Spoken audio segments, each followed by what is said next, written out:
എല്ലാവർക്കും നമസ്കാരം. PSC Challenger Pro, NET and JRF-ലേക്ക് എല്ലാവർക്കും ഹാർദവമായ സ്വാഗതം. കഴിഞ്ഞ ക്ലാസ്സിൽ നാം കൊളോണിയലിസത്തിന്റെ അർത്ഥവും സവിശേഷതകളും പഠിച്ചു. ഇന്നത്തെ ക്ലാസ്സിൽ ബ്രിട്ടീഷ് കൊളോണിയലിസം ഇന്ത്യയിൽ എങ്ങനെ വികസിച്ചുവെന്ന് 3 ഘട്ടങ്ങളായി പഠിക്കാം. ഒരു ചെറിയ ആമുഖം. ബ്രിട്ടീഷുകാരുടെ ഇന്ത്യയിലെ ഭരണകാലം മുഴുവൻ ഒരേ രീതിയിലായിരുന്നില്ല.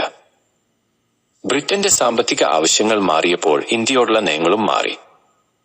അതുകൊണ്ടാണ് ചരിത്രകാരന്മാർ ബ്രിട്ടീഷ് കൊളോണിയലിസത്തെ 3 ഘട്ടങ്ങളായി വിഭജിക്കുന്നത്. 1. മെർക്കന്റിലിസ്റ്റ് ഘട്ടം 1757 1813.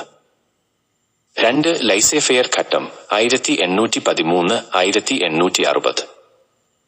3. Finance imperialism 1860 1947. 1. ഘട്ടം മെർക്കന്റിലിസം 1757 1813. 1757 പ്ലാസി യുദ്ധത്തിനു ശേഷം ഈസ്റ്റ് ഇന്ത്യ കമ്പനി ബംഗാളിൽ അധികാരം നേടി. ഈ കാലഘട്ടത്തിൽ കമ്പനിയുടെ പ്രധാന ലക്ഷ്യം പരമാവധി ലാഭം നേടുക എന്നതായിരുന്നു. ഇന്ത്യയിൽ നിന്നുള്ള പരുത്തി, പട്ട്, നീലം, സുഗന്ധവ്യഞ്ജനങ്ങൾ തുടങ്ങിയ അസംസ്കൃത വസ്തുക്കൾ കുറഞ്ഞ വിലയ്ക്ക് വാങ്ങി യൂറോപ്പിൽ ഉയർന്ന വിലയ്ക്ക് വിറ്റു. കമ്പനി വ്യാപാര ഏകാധിപത്യം സ്ഥാപിക്കുകയും ഇന്ത്യൻ വ്യാപാരികളെ നിയന്ത്രിക്കുകയും ചെയ്തു. ബംഗാളിലെ ഭൂവരുമാനവും ബ്രിട്ടീഷ് വ്യാപാരത്തിനായി ഉപയോഗിച്ചു.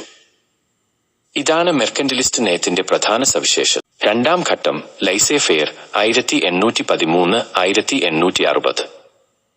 1813 ചാർട്ടർ ആക്ട് ഒരു വലിയ മാറ്റത്തിന് തുടക്കം കുറിച്ചു. ഈസ്റ്റ് ഇന്ത്യ കമ്പനിയുടെ ഇന്ത്യയുമായുള്ള വ്യാപാര ഏകാധിപത്യം അവസാനിപ്പിക്കപ്പെട്ടു. ഇനി സ്വകാര്യ ബ്രിട്ടീഷ് വ്യാപാരികൾക്കും ഇന്ത്യയിൽ വ്യാപാരം നടത്താൻ അവസരം ലഭിച്ചു.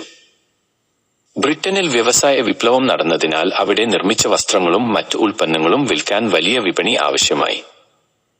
ആ വിപണിയായി ഇന്ത്യയെ മാറ്റി.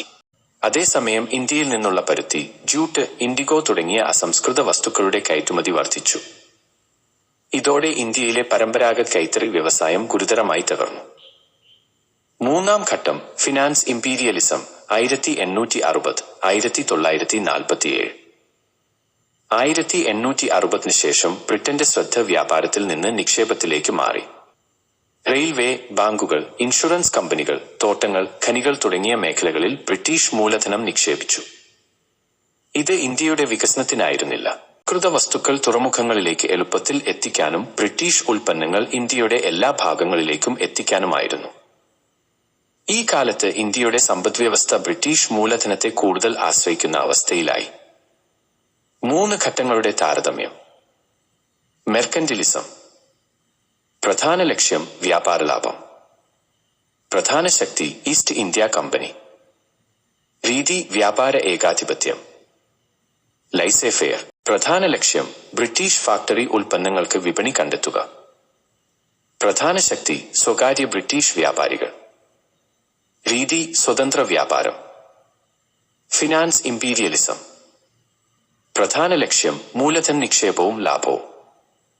പ്രധാന ശക്തി ബ്രിട്ടീഷ് ബാങ്കുകളും നിക്ഷേപകരും. രീതി റെയിൽവേ, ബാങ്കുകൾ, തോട്ടങ്ങൾ, ഖനികൾ എന്നിവയിൽ നിക്ഷേപം. ഉപസംഹാരം. ഈ 3 ഘട്ടങ്ങളിലും ബ്രിട്ടന്റെ നയങ്ങൾ മാറിയെങ്കിലും ഒരു കാര്യം മാത്രം മാറിയില്ല. ഇന്ത്യയുടെ വിഭവങ്ങൾ ബ്രിട്ടന്റെ സാമ്പത്തിക വളർച്ചയ്ക്ക് ഉപയോഗിക്കുക എന്ന ലക്ഷ്യം.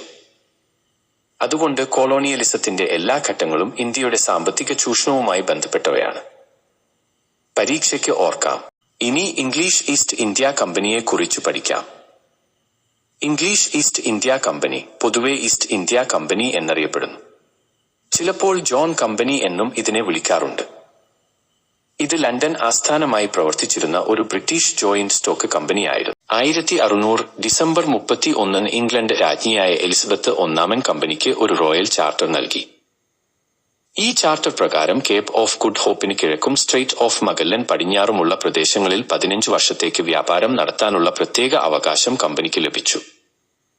കമ്പനിയുടെ പ്രധാന ലക്ഷ്യം ഇന്ത്യയുമായും ചൈനയുമായും കിഴക്കൻ രാജ്യങ്ങളുമായും വ്യാപാരം നടത്തുക എന്നതായിരുന്നു. ഇന്ത്യയിലേക്കുള്ള ആദ്യ യാത്ര 1601 സർ ജെയിംസ് ലാങ്കാസ്റ്റർ നേതൃത്വം നൽകിയായിരുന്നു കമ്പനിയുടെ ആദ്യ സമുദ്രയാത്ര. കമ്പനിയുടെ ആദ്യ ഫാക്ടറി ഇന്നത്തെ ഇന്തോനേഷ്യയിലെ ജാവ ദ്വീപിലെ ബാൻഡം എന്ന സ്ഥലത്താണ് സ്ഥാപിച്ചത്. ഇന്ത്യയിൽ ഇംഗ്ലീഷുകാരുടെ വ്യാപാര സാന്നിധ്യത്തിന് തുടക്കമായത് 1608 സർ വില്യം ഹോക്കിൻസ് സൂറത്തിൽ എത്തിയതോടെയാണ്. അദ്ദേഹം മുഗൾ ചക്രവർത്തിയായ ജഹാംഗീറിന്റെ കൊട്ടാരത്തിൽ 2 വർഷം കഴിഞ്ഞെങ്കിലും പ്രധാന വ്യാപാരാനുകൂല്യങ്ങൾ നേടാൻ സാധിച്ചില്ല. എന്നാൽ 1615 ഇംഗ്ലണ്ട് രാജാവായ ജെയിംസ് ഒന്നാമന്റെ അംബാസഡറായി എത്തിയ സർ തോമസ് റോ ജഹാംഗീറിൽ നിന്ന് ഇന്ത്യയിൽ താമസിക്കാനും വ്യാപാര ഫാക്ടറികൾ സ്ഥാപിക്കാനുമുള്ള ഔദ്യോഗിക അനുമതി നേടി. പ്രത്യേകിച്ച് സൂറത്ത് ഇംഗ്ലീഷുകാരുടെ പ്രധാന വ്യാപാര കേന്ദ്രമായി മാറി. യൂറോപ്യൻ ശക്തികളുമായുള്ള മത്സരം. ഇംഗ്ലീഷുകാർ ഇന്ത്യയിൽ എത്തിയപ്പോൾ പോർച്ചുഗീസുകാരും ഡച്ചുകാരും അവരുടെ പ്രധാന എതിരാളികളായിരുന്നു. 1612 സൂറത്തിനടുത്തുള്ള സ്വാലി യുദ്ധത്തിൽ ഇംഗ്ലീഷുകാർ പോർച്ചുഗീസ് നാവികസേനയെ പരാജയപ്പെടുത്തി. ഈ വിജയത്തോടെ ഇന്ത്യൻ സമുദ്രത്തിലെ പോർച്ചുഗീസ് ആധിപത്യം ക്ഷയിക്കുകയും ഇംഗ്ലീഷുകാരുടെ സ്വാധീനം വർദ്ധിക്കുകയും ചെയ്തു. പ്രധാന വ്യാപാര കേന്ദ്രങ്ങൾ. തുടർന്ന് കമ്പനി ഇന്ത്യയിൽ നിരവധി പ്രധാന വ്യാപാര കേന്ദ്രങ്ങൾ സ്ഥാപിച്ചു. സൂറത്ത്, മദ്രാസ് 1639, ബോംബെ 1668, കൽക്കട്ട 1690. പിന്നീട് ഈ വ്യാപാര കേന്ദ്രങ്ങൾ കോട്ടകളുള്ള നഗരങ്ങളായി വികസിച്ചു. മദ്രാസിൽ ഫോർട്ട് സെന്റ് ജോർജ്, ബംഗാളിൽ ഫോർട്ട് വില്യം, ബോംബെയിൽ ബോംബെ കാസിൽ എന്നിവ സ്ഥാപിക്കപ്പെട്ടു. 1717 മുഗൾ ചക്രവർത്തിയായ ഫറുഖ്സിയാർ കമ്പനിക്ക് ഒരു പ്രധാന ഫർമാൻ നൽകി. ഈ ഫർമാൻ പ്രകാരം ഇന്ത്യയിലെ പല പ്രദേശങ്ങളിലും വളരെ കുറഞ്ഞതോ അല്ലെങ്കിൽ തീരുവയില്ലാതെയോ വ്യാപാരം നടത്താനുള്ള അവകാശം കമ്പനിക്ക് ലഭിച്ചു. ഇതോടെ കമ്പനിയുടെ സാമ്പത്തിക ശക്തി വളരെ വർദ്ധിച്ചു. വ്യാപാര സ്ഥാപനത്തിൽ നിന്ന് രാഷ്ട്രീയ ശക്തിയിലേക്ക്. ആദ്യകാലത്ത് ഈസ്റ്റ് ഇന്ത്യ കമ്പനി ഒരു വ്യാപാര സ്ഥാപനം മാത്രമായിരുന്നു. എന്നാൽ 17-ാം നൂറ്റാണ്ടിലും 18-ാം നൂറ്റാണ്ടിലും കമ്പനി ക്രമേണ രാഷ്ട്രീയവും സൈനികവുമായ അധികാരങ്ങൾ സ്വന്തമാക്കി. ഉടമ്പടികൾ, രാജകീയ അനുമതികൾ, യുദ്ധവിജയങ്ങൾ എന്നിവയിലൂടെ കമ്പനി സ്വന്തം സൈന്യം നിലനിർത്താനുള്ള അവകാശം നേടി. കോട്ടകൾ നിർമ്മിച്ചു. ചില പ്രദേശങ്ങളിൽ നാണയങ്ങൾ പുറത്തിറക്കി. നീതിന്യായ അധികാരം വിനിയോഗിച്ചു. ഇങ്ങനെ ഒരു വ്യാപാര സ്ഥാപനം ഇന്ത്യയിലെ ശക്തമായ രാഷ്ട്രീയ അധികാരമായി മാറി. ഇംഗ്ലീഷ് ഈസ്റ്റ് ഇന്ത്യ കമ്പനിയുടെ സംഘടനാ ഘടന. ഇത്ര വലിയ ഒരു സ്ഥാപനം കാര്യക്ഷമമായി പ്രവർത്തിക്കാൻ ശക്തമായ ഭരണ സംവിധാനം ആവശ്യമായിരുന്നു. ഈസ്റ്റ് ഇന്ത്യ കമ്പനിയുടെ ദീർഘകാല വിജയത്തിന് പ്രധാന കാരണം അതിന്റെ ക്രമീകൃതമായ സംഘടനാ സംവിധാനമായിരുന്നു. Court of directors. കമ്പനിയുടെ ഏറ്റവും ഉയർന്ന ഭരണസമിതിയായിരുന്നു കോർട്ട് ഓഫ് ഡയറക്ടേഴ്സ്. ഇതിൽ 24 ഡയറക്ടർമാർ ഉണ്ടായിരുന്നു. ഇവരെ ഓരോ വർഷവും കമ്പനിയിലെ ഓഹരിയുടമകൾ തിരഞ്ഞെടുക്കുമായിരുന്നു. ഓഹരിയുടമകളുടെ പൊതുസഭയെ കോർട്ട് ഓഫ് പ്രൊപ്രൈറ്റേഴ്സ് അല്ലെങ്കിൽ ജനറൽ കോർട്ട് എന്നാണ് വിളിച്ചിരുന്നത്. കമ്പനിയുടെ പ്രധാന നയങ്ങളും തീരുമാനങ്ങളും കോർട്ട് ഓഫ് ഡയറക്ടേഴ്സാണ് എടുത്തിരുന്നത്. ഗവർണറും ഡെപ്യൂട്ടി ഗവർണറും.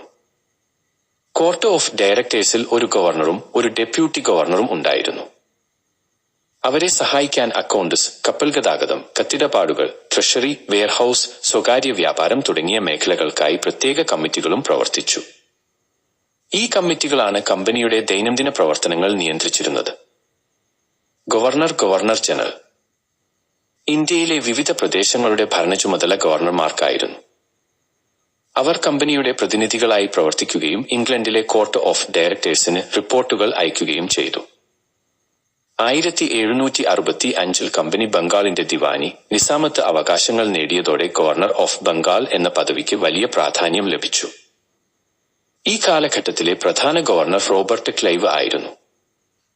1773 റെഗുലേറ്റിംഗ് ആക്ട് പ്രകാരം ഗവർണർ ഓഫ് ബംഗാൾ എന്ന പദവി ഗവർണർ ജനറൽ ഓഫ് ബംഗാൾ ആയി ഉയർത്തി. ബോംബെയും മദ്രാസും അദ്ദേഹത്തിന്റെ നിയന്ത്രണത്തിലായി. പിന്നീട് 1833 ചാർട്ടർ ആക്ട് പ്രകാരം ഈ പദവി ഗവർണർ ജനറൽ ഓഫ് ഇന്ത്യ എന്നാക്കി മാറ്റി. ഈ പദവി ആദ്യം വഹിച്ചത് ലോർഡ് വില്യം ബെന്റിംഗ് ആയിരുന്നു. ഈസ്റ്റ് ഇന്ത്യ കമ്പനിയുടെ സൈന്യം.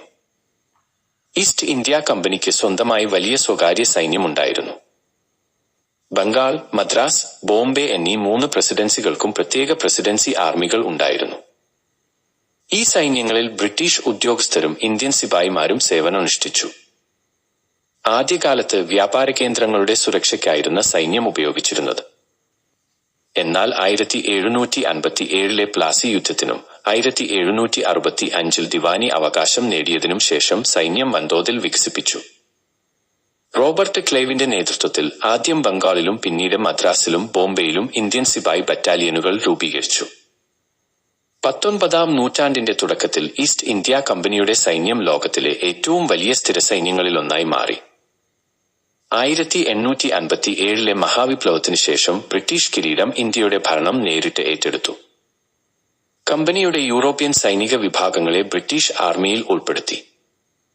ബംഗാൾ, മദ്രാസ്, ബോംബെ പ്രസിഡൻസി ആർമികൾ ബ്രിട്ടീഷ് ഭരണത്തിന് കീഴിൽ തുടർന്നു. ഒടുവിൽ 1895 3 പ്രസിഡൻസി ആർമികളും ഇല്ലാതാക്കി അവയെ ഒന്നിപ്പിച്ച് ഏകീകൃത ഇന്ത്യൻ ആർമി രൂപീകരിച്ചു. ഒരു ചെറിയ വ്യാപാര സ്ഥാപനമായി ആരംഭിച്ച ഇംഗ്ലീഷ് ഈസ്റ്റ് ഇന്ത്യാ കമ്പനി ശക്തമായ ഭരണസംവിധാനവും സൈനിക ശക്തിയും ഉപയോഗിച്ച് ഇന്ത്യയിലെ ഏറ്റവും ശക്തമായ രാഷ്ട്രീയ അധികാരമായി മാറി. പിന്നീട് ബ്രിട്ടീഷ് സാമ്രാജ്യത്തിന്റെ അടിത്തറ പാകുന്നതിൽ ഈ കമ്പനി നിർണായക പങ്കുവഹിച്ചു. ഒരു പ്രധാന കാര്യം കൂടി, ഈ ക്ലാസുകളുടെ PDF നോട്ട്സിനായി സ്ലൈഡിൽ കാണുന്ന നമ്പറിൽ കോൺടാക്ട് ചെയ്യൂ.